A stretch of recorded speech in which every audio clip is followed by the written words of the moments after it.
There is an animal, so common, so ordinary, so utterly unremarkable, that most people never think twice about it. You've eaten it this week, maybe today. There are more of them on this planet than any other bird in history. Over 33 billion at this very moment. They outnumber humans 4 to 1. But here's what almost nobody knows. This bird wasn't originally raised for food. For most of its history, eating it was almost taboo. It was worshipped as a god. It decided the outcome of battles. Roman generals refused to go to war without consulting one first. And then, in a span of just 70 years, a single decision by the American government transformed it from a backyard animal into the most consumed meat on the planet. A decision driven not by nutrition, not by taste, but by war. This is the story of the chicken, the most successful, most manipulated, and most misunderstood animal in human history. Let's get into it. Most people assume chickens were domesticated for food. A simple story. Humans found a wild bird, liked how it tasted, and started farming it. Clean, logical. Wrong.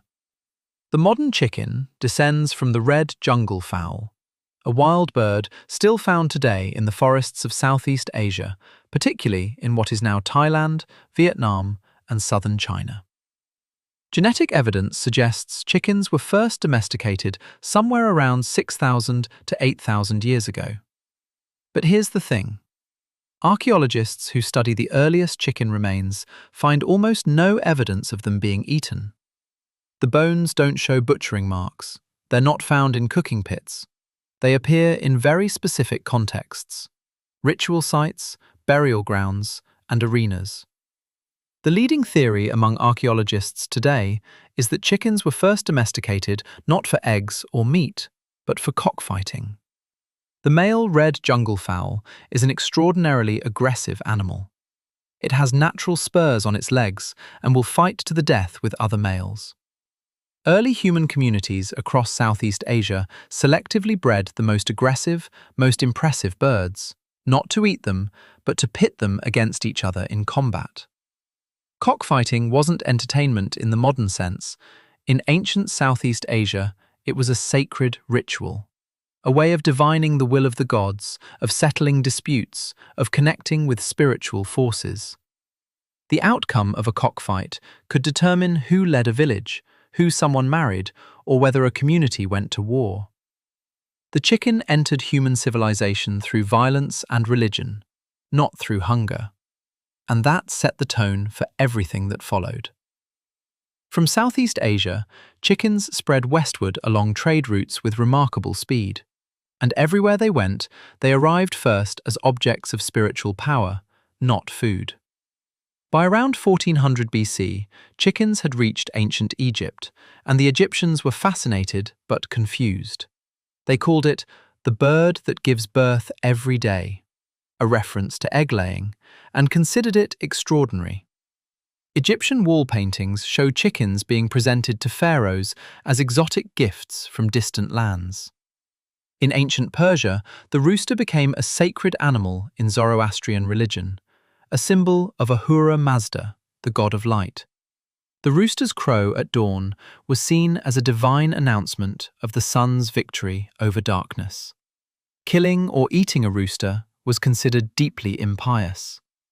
When chickens reached ancient Greece, they became associated with the gods Ares, Hermes, and Asclepius, the god of medicine. The famous last words of the philosopher Socrates, spoken as he was dying from hemlock, were reportedly, "Crito, we owe a cock to Asclepius. Please pay the debt." A chicken was his final spiritual obligation. Even more remarkable is what happened when chickens reached ancient Rome. Roman military commanders kept specially consecrated chickens, called the Polarius, whose behavior before battle was considered a direct message from the gods. If the chickens ate enthusiastically before a battle, it was a good omen. If they refused to eat or flew away, the battle should be postponed. In 249 BC, a Roman commander named Publius Claudius Pulcher was preparing to engage a Carthaginian fleet. His sacred chickens refused to eat. He reportedly picked them up, threw them into the sea, and said, "If they won't eat, let them drink." He lost the battle, catastrophically. He lost nearly his entire fleet and was subsequently tried for impiety. The Romans believed the chickens had been right, and they probably would have agreed that throwing them into the sea was a very bad idea. While the rooster ruled as a sacred bird, something quieter was happening with the hen. The Romans were the first civilization to develop large-scale egg production as an industry. Roman agricultural writers described elaborate hen houses, special feeding regimes to maximize egg output, and techniques for storing and transporting eggs across the empire. Roman cookbooks, including the famous Apicius, contain dozens of egg recipes. Wealthy Romans consumed eggs at every meal. Street vendors sold boiled eggs throughout Roman cities. But the Romans also discovered something that the modern egg industry rediscovered 2,000 years later: that you could dramatically increase egg production by controlling the chicken's environment, specifically by manipulating light. Hens lay eggs in response to day length. Roman farmers used torches to artificially extend the day for their hens, tricking them into laying more eggs year-round. The same technique, artificial lighting, is used in every commercial egg farm on the planet today. The Romans figured it out 2 millennia before we did. After Rome's fall, large-scale egg production declined across Europe. Chickens returned to being backyard animals, kept by peasants for occasional eggs and meat, but never central to the diet. Medieval Europeans ate far more pork, fish, and game than chicken. The chicken was still, essentially, a secondary animal. Something was needed to change that. And that something was a war. Here is one of the most unexpected chapters in chicken history. The medieval Catholic Church had an elaborate system of fasting days when Christians were forbidden from eating the meat of four-legged animals. By the High Medieval period, roughly half the days of the year were fasting days of one kind or another. But fish was allowed. And here's where the chicken enters through a theological back door. Medieval church authorities debated endlessly about whether various animals counted as meat for fasting purposes. And in a ruling that seems almost designed to be satirized, the church eventually declared that barnacle geese were technically fish, because they were believed to hatch from barnacles in the sea rather than from eggs on land. More relevantly, there were ongoing debates about whether eggs were meat. Many church authorities ruled that eggs were acceptable on fasting days, driving demand for hens. And in some regions, chicken itself was ruled acceptable on certain fasting days, particularly young birds, because poultry occupied an ambiguous category between fish and meat in medieval dietary theology.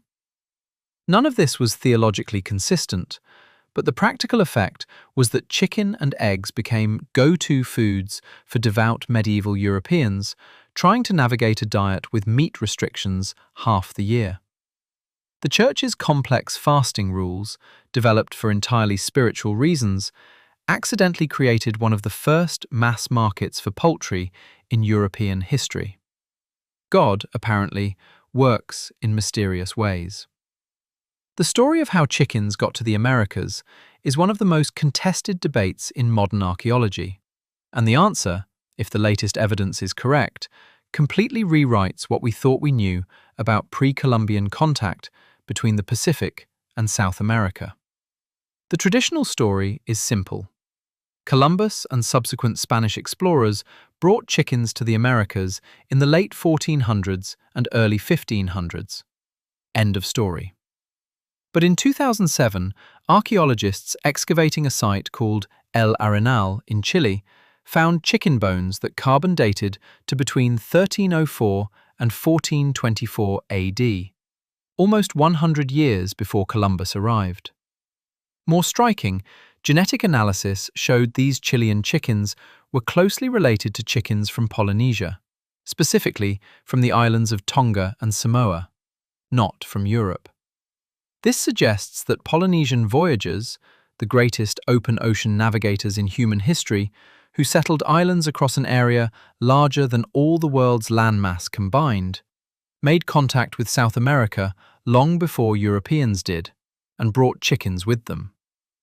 The debate is ongoing and fiercely contested, but if the Chilean chicken bones tell the true story, then the Polynesian navigators who crossed the Pacific brought chickens to South America centuries before any European arrived, and those chickens were then integrated into South American indigenous cultures and food systems long before the Spanish conquest. The chicken, in other words, may have been a Polynesian gift to the Americas, not a European one. For thousands of years, chicken was food for special occasions.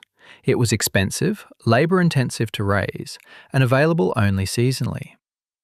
In early 20th century America, chicken was considered a luxury, more expensive per pound than beef or pork. Then World War II changed everything, with a single government decision.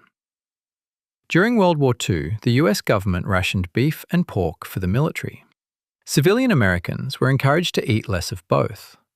But chicken wasn't rationed, partly because it wasn't considered a serious enough food to be strategically important. This created an enormous incentive for American food producers to invest in chicken production. And they did, with consequences nobody anticipated. In the late 1940s, the US Department of Agriculture launched a competition called Chicken of Tomorrow, a national contest to breed the ideal commercial chicken, a bird that grew faster, bigger, and more efficiently than anything that had existed before. The winner, developed by a Delaware farmer named Charles Vantris, was a crossbreed that reached market weight in 56 days, less than half the time of traditional breeds. Previous chickens took 4 to 5 months to mature. This bird was ready in 8 weeks. That competition launched the modern broiler chicken industry. Within a generation, chicken production was industrialized beyond recognition. By the 1960s, the price of chicken had fallen by over 60% in real terms compared to before the war. By the 1980s, chicken had become cheaper than beef in America for the first time in history. The chicken had gone from backyard animal to cockfighting arena, to occasional luxury, to the most consumed meat on the planet, in the space of a single human lifetime. Here is a fact that puts the scale of the chicken's transformation into perspective. The modern commercial broiler chicken is so different from its ancestors, and from chickens of even 70 years ago, that scientists have described it as representing one of the most rapid, directed evolutionary changes ever imposed on any animal species. A commercial broiler chicken today reaches 2 kilograms in 35 to 42 days. A chicken from the 1950s took over 100 days to reach the same weight. The modern bird grows so fast that its skeleton and cardiovascular system often can't keep up with its muscle growth. Significant percentages of commercial chickens develop heart problems, difficulty walking, and respiratory issues, simply because they've been bred to gain muscle mass faster than any natural physiology can support. When scientists examined chicken bones from archaeological sites in England and compared them to modern commercial chicken bones, they found the differences so dramatic that they wrote in their paper that future archaeologists would have no difficulty identifying the Anthropocene chicken in the fossil record, a distinct biological marker of the industrial age, as unmistakable as a layer of nuclear radiation or plastic particles.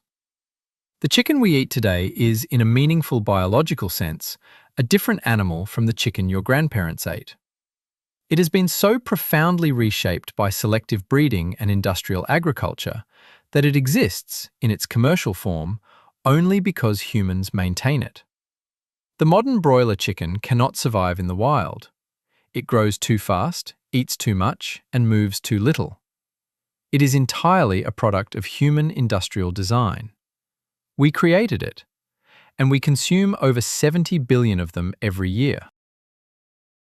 No story of chicken in the modern world is complete without the story of Harlan Sanders, better known as Colonel Sanders, and the global empire he built from a gas station in Kentucky. Sanders began selling fried chicken at a roadside service station in Corbin, Kentucky, during the Great Depression in the 1930s. He developed his recipe, the famous combination of 11 herbs and spices, and a pressure frying technique that cooked chicken faster and more consistently than traditional methods. When an interstate highway bypassed his restaurant in the 1950s and destroyed his business, Sanders, then in his 60s and nearly broke, took his recipe on the road.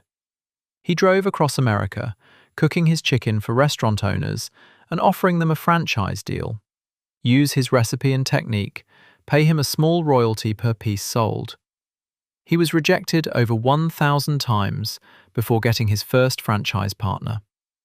By the time he sold the company in 1964 for $2 million, a decision he later regretted enormously, KFC had over 600 locations.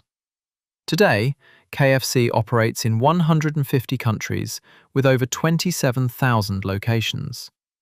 In Japan, KFC has become so associated with Christmas that it's now a national tradition to eat KFC on Christmas Day, a marketing campaign called Kurisumasu ni wa Kentucky, Kentucky for Christmas, launched in 1974 that became genuinely embedded in Japanese culture.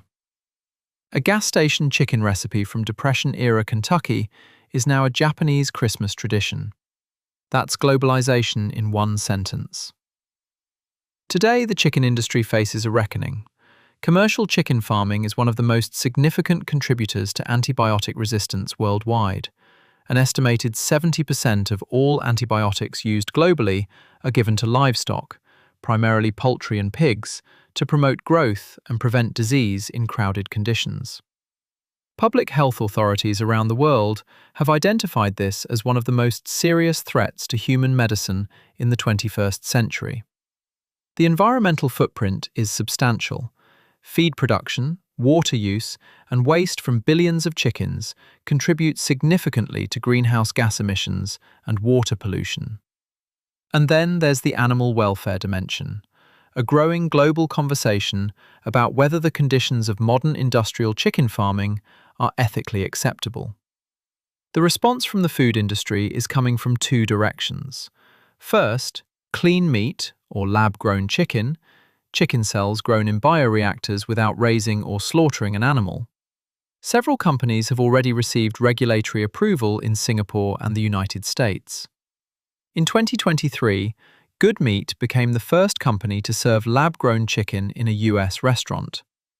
Second, a return to slower-growing heritage breeds, a growing movement among consumers and restaurants willing to pay more for chicken raised over longer periods in better conditions, with better flavor. The bird that entered human history as a sacred cockfighting animal, that was never supposed to be food, is now at the center of one of the most important debates in modern food systems. What we decide to do about chicken in the next 20 years will say a great deal about who we are. The chicken's journey is 8,000 years long. It began as a wild jungle bird in Southeast Asia, bred not to eat, but to fight.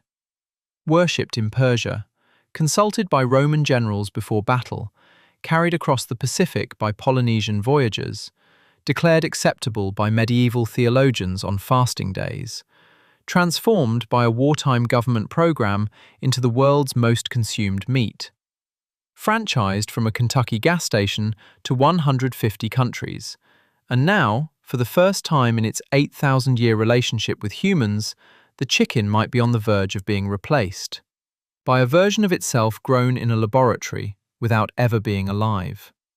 The most ordinary animal in the world has one of the most extraordinary stories in history. You'll probably eat chicken again this week. Now you know what you're really eating. If this video changed how you think about what's on your plate, hit like, subscribe, and drop a comment below. What should Facts and Stories uncover next? See you in the next one.